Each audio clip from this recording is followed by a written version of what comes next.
everyone, and welcome to Revival Fire Online. I'm Apostle Marsha Pedro, saying thank you for inviting me into your homes. Thank you for inviting me into your space. Thank you for inviting me into your vehicles. Let's see who's online today.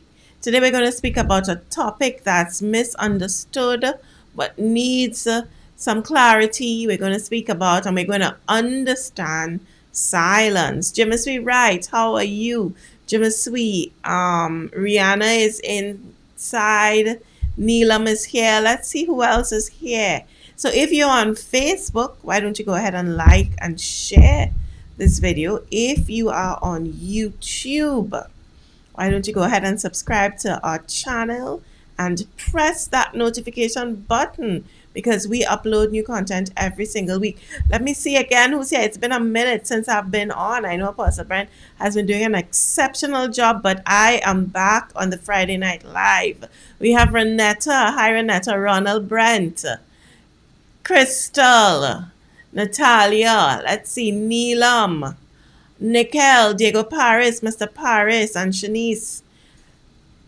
Jason. Yes, Jason, you're locked on for this topic. So other than being locked on, go ahead and like and share, because I think it's important that we understand the season, we understand the reason, and we understand something like silence. Everyone will not be going through a silent season. Everyone will not understand silence, but there will be people around you, and you need to understand them and to be mindful of your communication. So God continues to prepare us as we are taking new territory. As we're taking territory, we are in the 8th month of the year. Wow.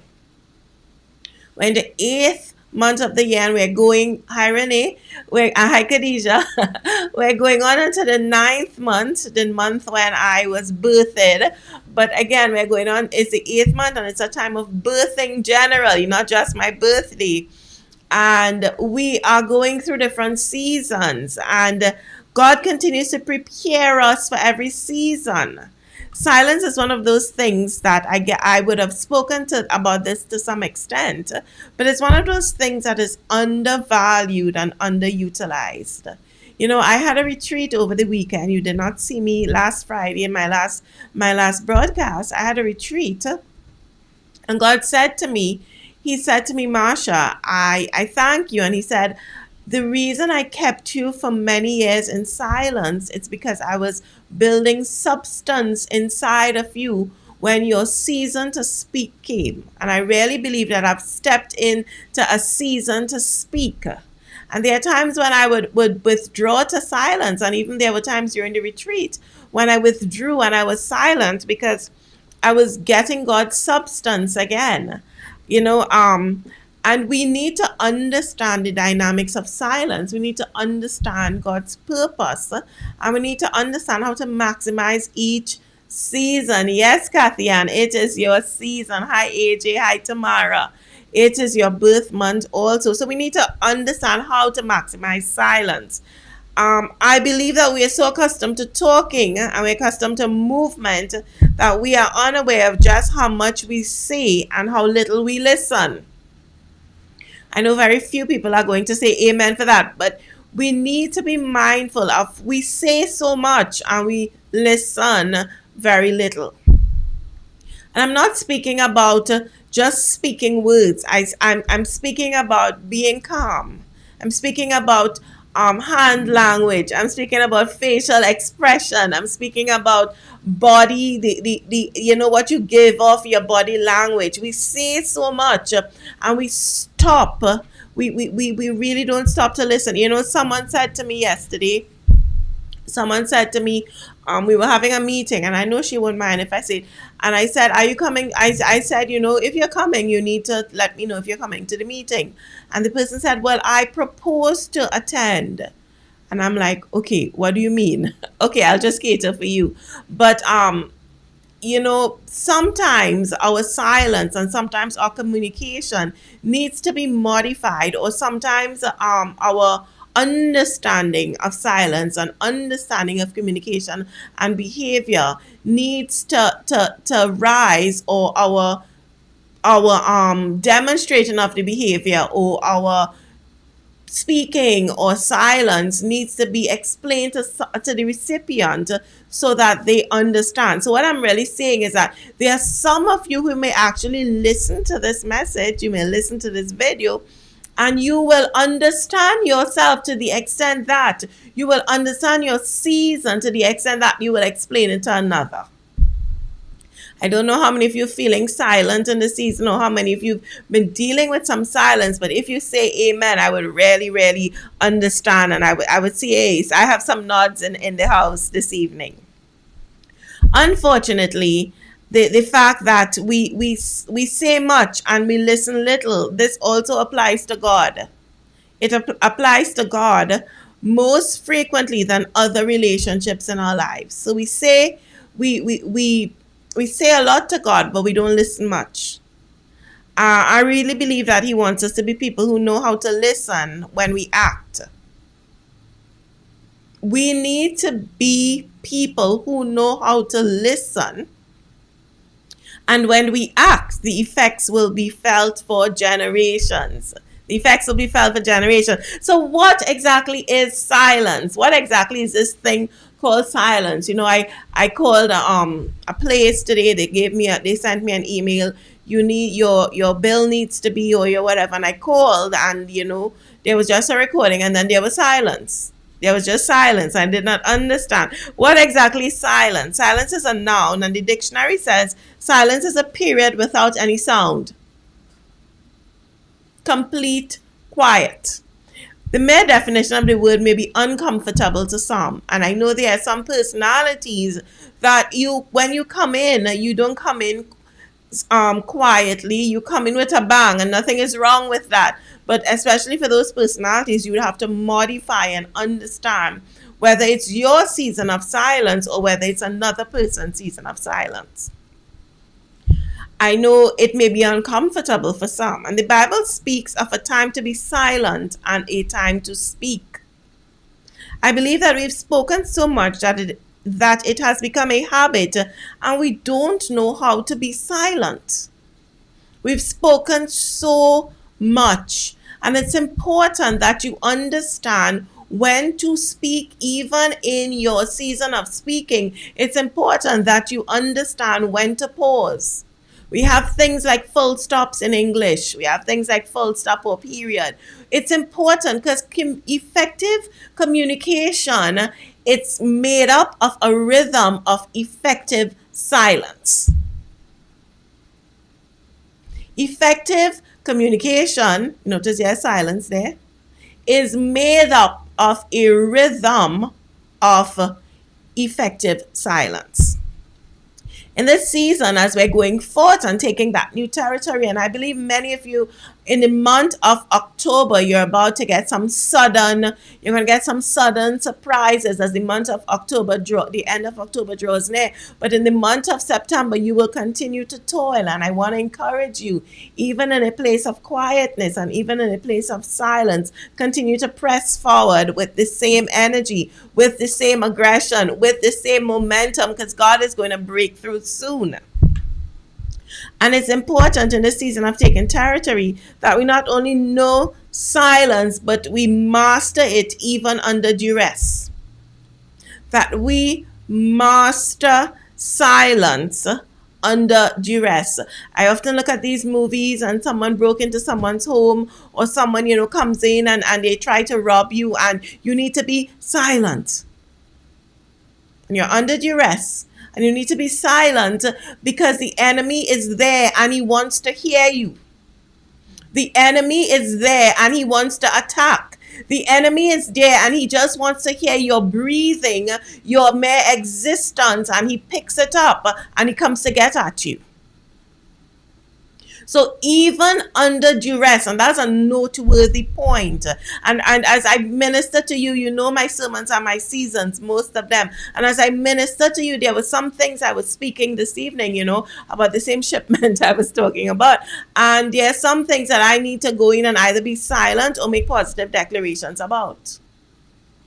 I want you to understand that the appointed time for some things in your life is at hand. Listen, if you agree with me, I want to hear that. The appointed time for some things, the appointed time is now. The appointed time is now. And I've really, even in the midst of my silence over the year of 2025, that's the year of 2025, I've really felt, even in my time of silence and calm, which I think I'm coming out of, even in that time, I felt an acceleration. So there can be acceleration in silence, because your words are not carrying you, God is carrying you. He said, I will fight for you. Let me fight. He said, I will take you on eagle's wings. He said, I will hide you.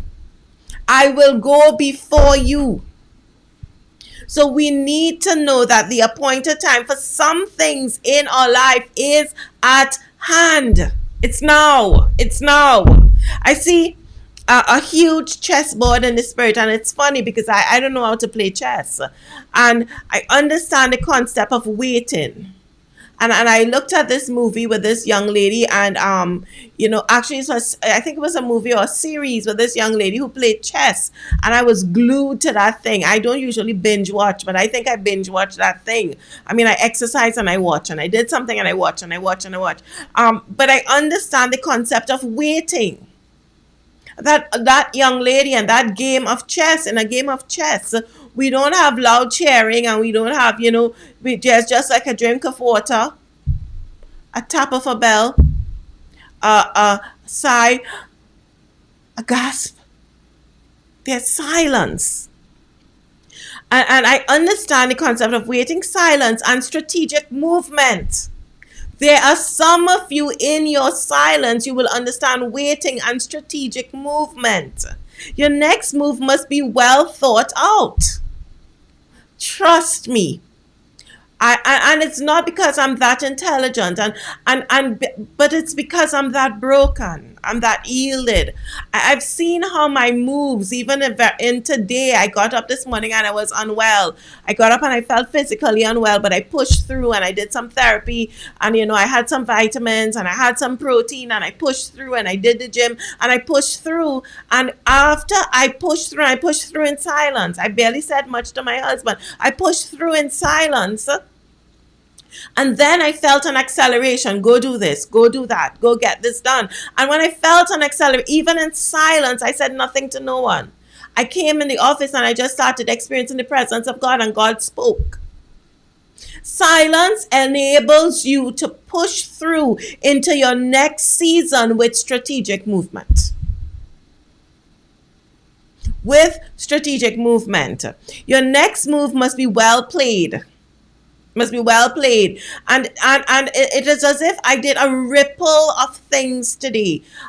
Maybe when I decided I'm going to push through, I'm going to do those leg exercises, 5 sets of 5. I'm not going to short circuit it. In silence, I did it. I did not even look at anyone and say, oh, I just did it. And in silence, I went and I got my things done, and in silence, and in silence, and in silence. Your next move must be confidently executed. It must be well played. It must be confidently executed. I went to the person and I said, okay, here's my calendar. I got my phone. I say, here's my calendar. I want you to do this service for me on such and such a date. And I spoke to her quite confidently. I said, this is a service I want done. In the past, I would have thought about it and asked me. And I said, no, I knew what God was saying because I was silent. I was silent, surrendered, and submitted to the process of today. Trust me, each day and each minuscule thing, each assignment in my life is a process. And I'm ever mindful of the Spirit of God, planning each step, planning each taxi, planning each minute of my life.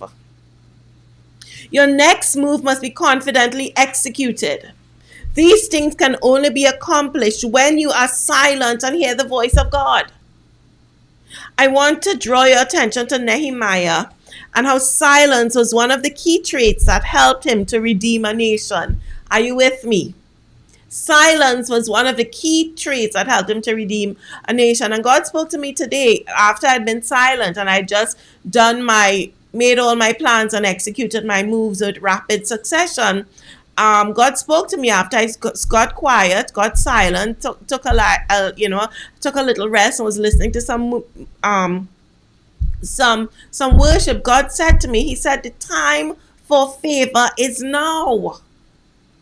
He said, the time for favor is now. You see, my friend, the time for restoration is now.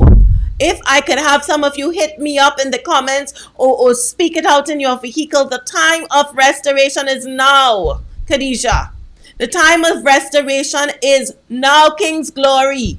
Well, you're in a whole new season of acceleration. The time of restoration is now, Shemaiah Allen. Shemaiah Allen, you've already stepped into your time of restoration. You're going through a restoration process. Nehemiah knew that it was time for the restoration of Jerusalem. He knew that. Do you know the time and season in God's calendar for your life? And it's something that I really love, understanding the times and season. You can go on, there's a video out there, Apostle Brent spoke about it, and he speaks about it, moving in God's ordained time. And you can go on Facebook or YouTube and listen to the message. Moving in God's ordained time. Let me give you some keys from the life of Nehemiah with respect to silence. And let me give you some keys in his life with respect to understanding, utilizing, and maximizing your time of silence. And despite the fact that I feel that this is my time to speak, certain things, I must go back to times of silence. I must go back, because silence is the time when we reconnect, he and I. Silence is the time, as I told you, when I get substance. Silence is the time when I get affirmation. Silence is the time when I get my next assignment. Let's talk about Nehemiah. It's not about your current position, but it's about your destination. I want to let you know that. It's not about your current position, but it's about your destination. Recently, I had to renew my passport, and I had a travel itinerary, but I did not have a valid passport that I could, I needed to have it renewed. So I did it the opposite. I went to the passport. I said, listen, I have this itinerary. I need to get my passport. Was my appointment done that day? No, but I knew there was a time for favor. And actually I didn't even know. I only know now God spoke to me about the time of favor. But I knew that I had an assignment and my move was well thought of. If God called you to do something great, then it's not about the attention you can draw to yourself, but the attention you can give to hearing Him. It's not about the attention you can draw to yourself, but the attention you can give to hearing Him. Many people are focused on today and the noise of self-promotion, and they do not understand that it is simply a distraction of the enemy to keep you talking. They're focused on self. Yes, there are specific things I will do. I will come on social media. I will get my hair done. I will wear makeup. I will. But first, I will be silent. And I will hear what He says to do. So many people are focused on today and the noise of self-promotion. We call it the search for significance. They do not understand that it is simply a distraction of the enemy to keep you talking about now, this season, and yourself. God does not want you to talk about now, this season, and yourself. Instead, you need to be silent and hear about the season to come. The person you are going to be and the territory that God has for you. You need to be silent and hear about the season to come. The minute we completed our retreat, I told someone I'm going to book next year's dates. I actually have 2 things planned for next year. Actually started looking at tokens for our next anniversary service. I actually started looking at, because I in silence I stopped, and in silence I waited. And it's not about now. It's not about now, but it's about where we're going as a people. Nehemiah was in a good position as a cupbearer, but he understood his destination was greater than his current designation. For some of you, For some of you, silence means that you would have to step down from the pedestal that people have placed you on and that you have assigned for your reigning. You would have to step down from the pedestal that you've placed for yourself, or the pedestal that you have assigned for yourself, or people have placed you on for your reigning. That's what silence would mean. Your destination is greater than your current designation. I want you to know that. Where I am going is greater than where I am now. Janet, where I am going is greater than where I am now. That's why you need to be, and let me just couple something. You know, vitamins go together, iron and vitamin C, D3 and K, I think. Silence. Your destination was greater than his destination was greater than his current designation. Silence goes well with surrender. Silence goes well with surrender, and to couple it off, the hat trick there is submission. Silence, surrender, and submission. That's good. That's a winning combo for your next season. So it's not about your current position, it's about your destination. So I may look like this now, but this is not my final destination. God said to me, he said, Marsha, don't get caught up in hearing what people said to you. Get caught up in hearing what I have to say to you. So the second thing, speak with a cause when and know when to pause. Remember, good communication is made up of words and a rhythm of frequent silence. Speak with a cause and know when to pause. There are times, some of you know, that I would come out and we will have fun and I would say things and, you know, we will do things and we would eat, but I speak with a cause. I understand when I'm in the audience. I understand when I am not to speak. Speak with a cause and know when to pause. Even in my moments of casual conversation, I try to be mindful of my words. There are basically three reasons why people speak. They speak because they want to give information. They listen to the unspoken things. The people who want to give information, when they speak, listen to the unspoken things. Another reason why people speak is because they want to get information. Be mindful of the motive. There are people who say things to you, they want to get information. Be mindful of the motive. They will say something like, I'm just saying, no one has said it to me. They would say something like, how late will you be in that building? Be mindful of the motive. They don't just want to get information. There's a motive behind it. And the last reason people speak, you know, last of the three, they want to deflect attention. Look for the red flags and possible deception. They want to deflect attention. I always say words must never be used carelessly or callously. If we don't stop and be silent, we can fall into the trap of babbling without a cause. They told me, the people around me who know me and love me, that when I am sleepy, I speak a lot. When I'm sleepy and, you know, I need to go rest and sleep, I speak a lot. So what happens when I'm sleepy? Even in my state of sleepiness, I am mindful of the words that I use because I know I am extremely susceptible to say all sorts of funny things. Notwithstanding, in my silent times, I allow God to put substance. So even in my sleepy times, even in my times of vulnerability, you will not get things that are not of God. You will not get carnality. You will not get curse words. You will not get suggestive behavior. Because out of the abundance of the mouth will speak.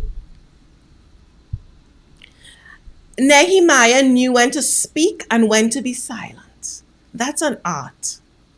The ability to maneuver between silence and speech.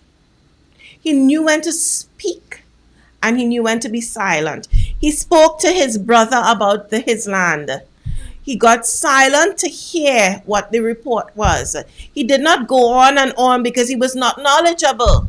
Some of us, we speak and we go on and on and on, but we're not knowledgeable. We have no substance. We don't know what's going on. We're not knowledgeable. Wise people know when to withhold unnecessary babble and gather information. Wise people know when to withhold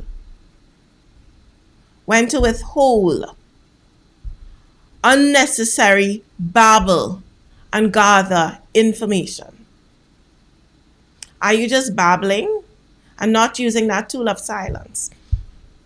Another thing from Nehemiah's story is, be silent with the masses, but speak to the one that matters. When Nehemiah heard of the state of his land, he did not make a plot of revenge. He didn't make a plot of revenge. Many times our flesh will tell us that we need to speak, share the information, and gather support to overthrow the leader, to overthrow the person who did that wrong thing, to be vigilantes and beat up those people and do whatever. Think of Nehemiah's strategic position in the king's court. Think about it. Think of your position and think of these decisions and think of things that you were seeing that need to be done, or things that, or injustices that you're seeing in this season.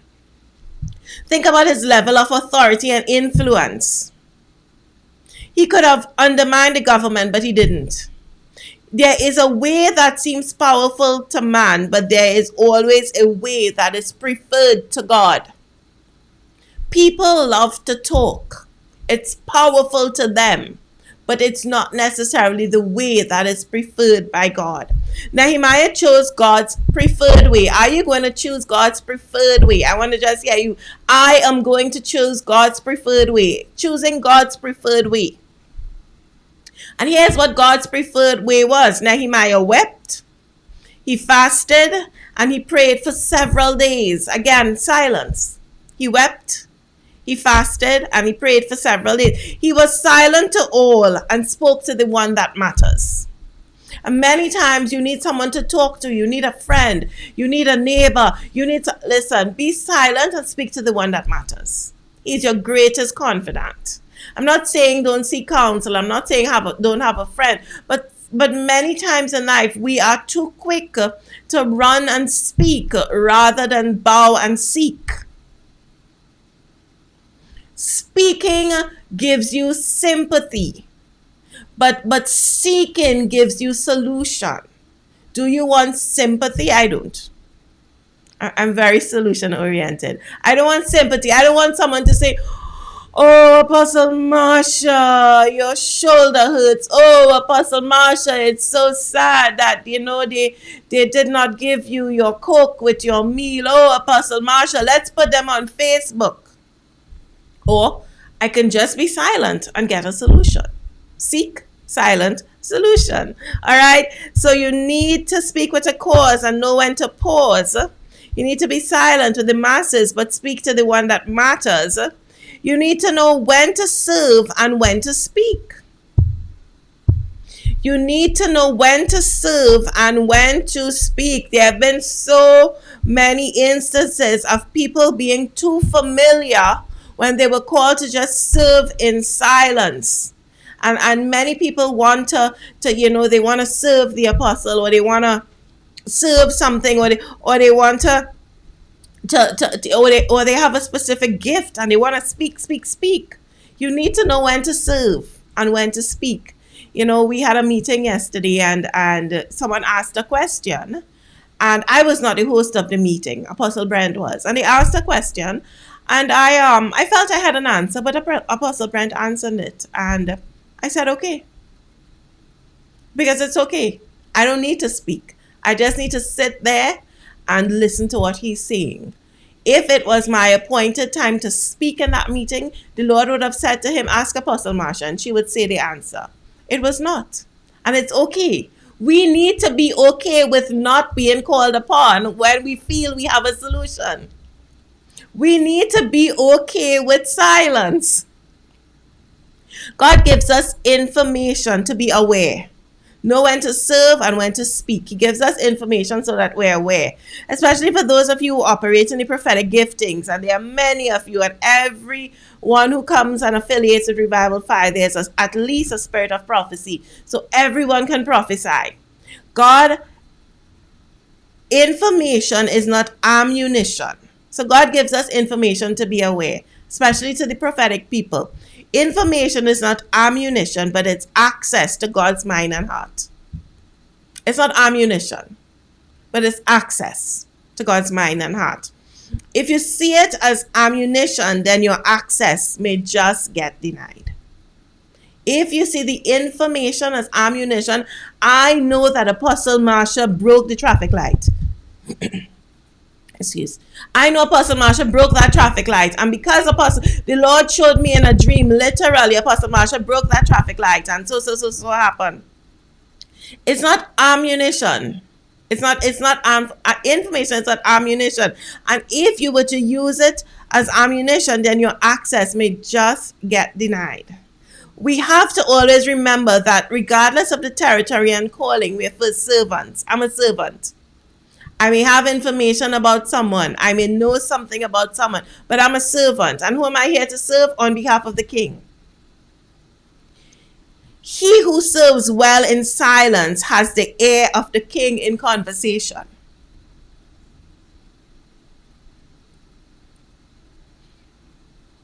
He who serves well in silence. It's wonderful. It would have been wonderful for me to talk in that meeting. It would have been wonderful. But you know what was better? That I sat under the anointing of the apostolic teaching, and I received the grace of the person hosting the meeting. I know I had many answers, and I know I would have sounded intelligent, but I preferred that I would be silent and I would soak up everything that God wanted me to soak up. Because there's coming a time when that mantle is going to drop, and I need to know what to do with it. He who serves well in silence has the ear of the king in conversation.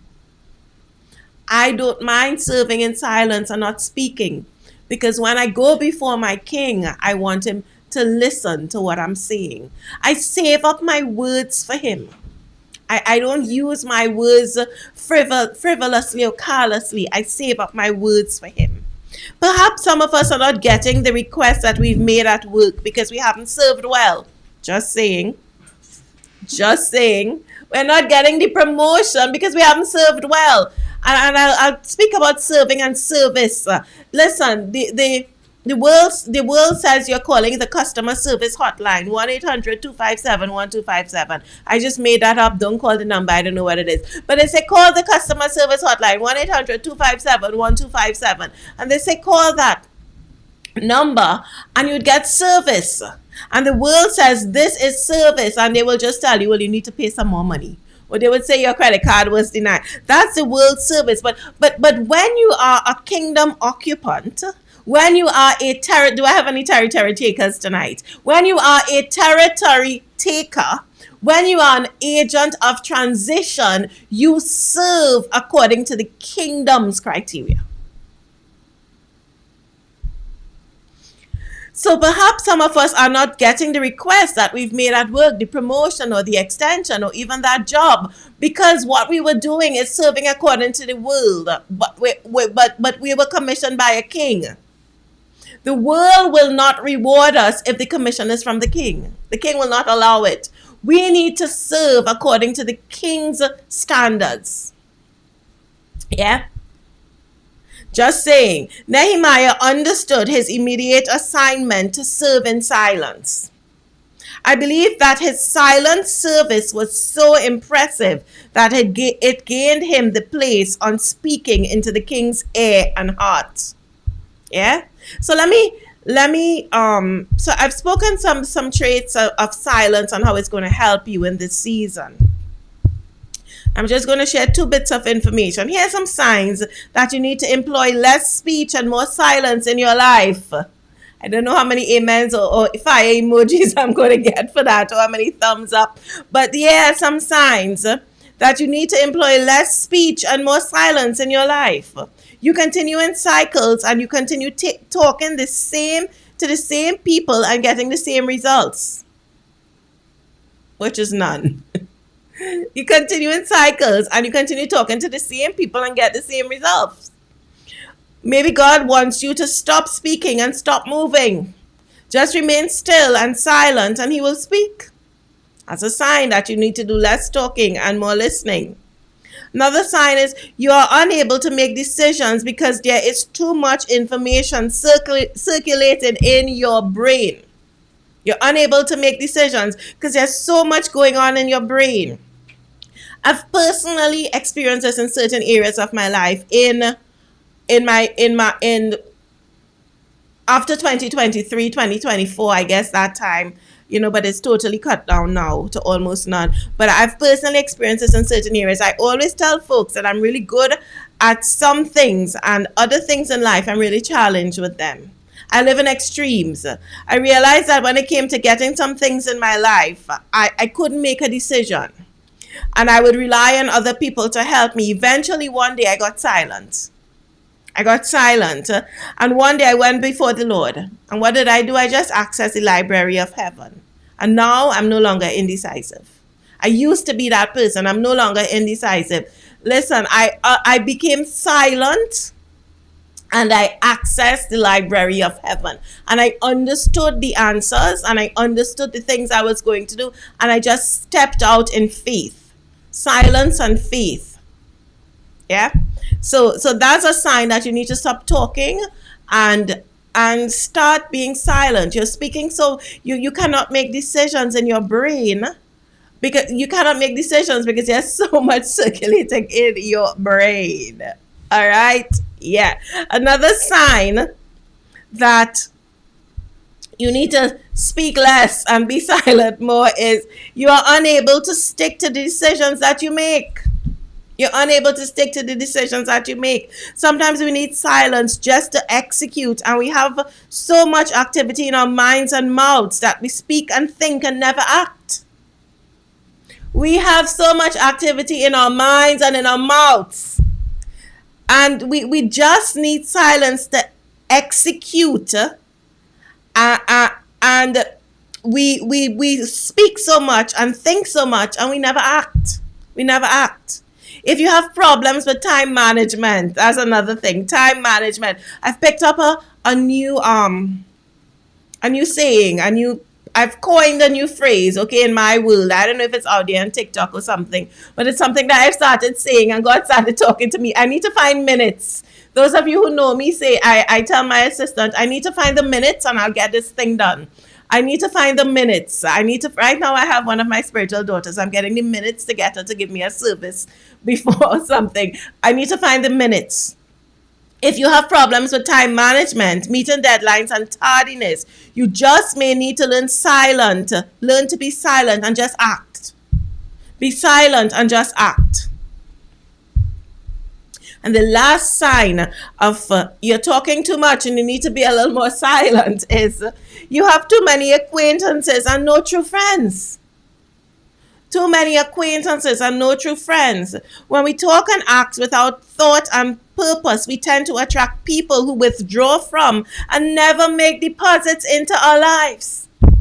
I'm going to repeat that. When we talk and act without thought and purpose, we tend to attract people who withdraw from and never make deposits into our lives. You know your true friends in a crisis. You are a true friend when you remain after a crisis. You know your true friends when you're in a crisis. When I'm in a crisis, when I need someone to help me, Sunday morning, I needed someone to go into my office, someone confidential to go into my office, get me a document, send me a picture of the document because I was not in my office. And that true son, he went and he got the picture. He listened to the instructions. He didn't talk much. Actually, I just gave him a few words. He listened. He didn't talk much. He didn't hesitate. He did not put my request on the back burner. He went in. He did it. He took the photo. He sent it to me, and I said, "Thank you, son." And that was, he was silent. Actually, I don't even think he told Apostle Brenton. He was silent. He got the thing done. He went in. He got the thing done. He knew he had access because I gave him authorization. He got it. He sent the photo, and it's done. And the transaction has been completed since Tuesday. Something that should have been completed a week after, completed a week ahead of time, because we understood silence and we understood how to execute instructions. You know your true friends in a crisis, they'll be there for you. You are a true friend when you remain after a crisis. After the church went through some shakings in 2020, we had some people who stayed in with us to build again, and some people who came along to build again. Those are the true people with the true DNA. Of course, there are some who are coming and we're building and we're all building together. But after a crisis, a true friend, a true son stays. All right, I've said a lot to you and I'm wrapping up now. We're going to the 45-minute mark. 3 minutes again. How do you shift after today's message? I'm giving you a lot. How do you shift? Here are some things that have worked for me. I always tell you what has worked for me, or the advice I would have given and seen results in others.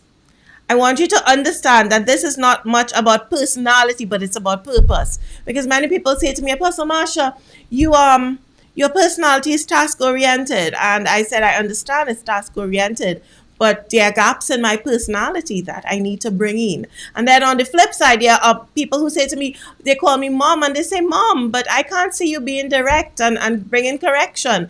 And then I tell them, I've modified my personality to fit my purpose. I've modified my personality to fit my purpose, and I've maximized my personality to run hard after my pursuit. During this message, God would have spoken to you about. So let me tell you some steps to moving forward, and I hope you take notes. During this message, God would have spoken to you about the things that are detractors in your season right now. For some of us, it's social media. For some of us, it's movies. For some of us, it's friends or, different engagements. Even if God hasn't spoken to you, shut everything down and get away with him. Trust me, I know my God. There's something Apostle Brent and I always say, the Jesus formula works. The Jesus method works. We've had a number of people come into the church and, they've been sick, and we've worked with them. They've gotten healed, or they've been in states in their families, their relationships, finances. We've worked with them. But then there are some who come in, and yes, we try to work with them, but we realize they do not put that Jesus formula, the formula Jesus at the center of it all. For those of you who do math, Jesus is a universal set. There are some people who don't put Jesus in that place, and that is when you have some challenges. I'm telling you, this is part of the Jesus personality. If God hasn't spoken to you, shut everything down and get away with him. He will speak. I know him. He will speak. Create habits of habitation. Create habits of living in a place with God. Regardless of your season, you need to live in the presence of God, regardless of the season. People have different places and different methods, but just remember, it's not visitation in his presence, it's habitation in his presence.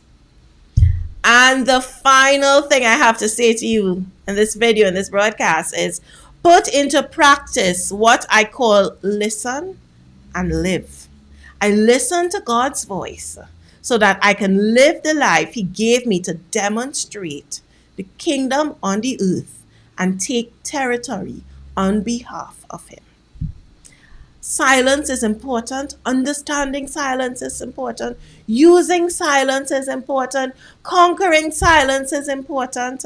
And God has a plan. If you're in a season, or if it's something that you need to use, he's going to reveal it to you. I hope you got something from this video, this broadcast. So until my next video, until my next broadcast, this is Apostle Marsha Pedro saying, live your life with passion. Live your life in pursuit of him.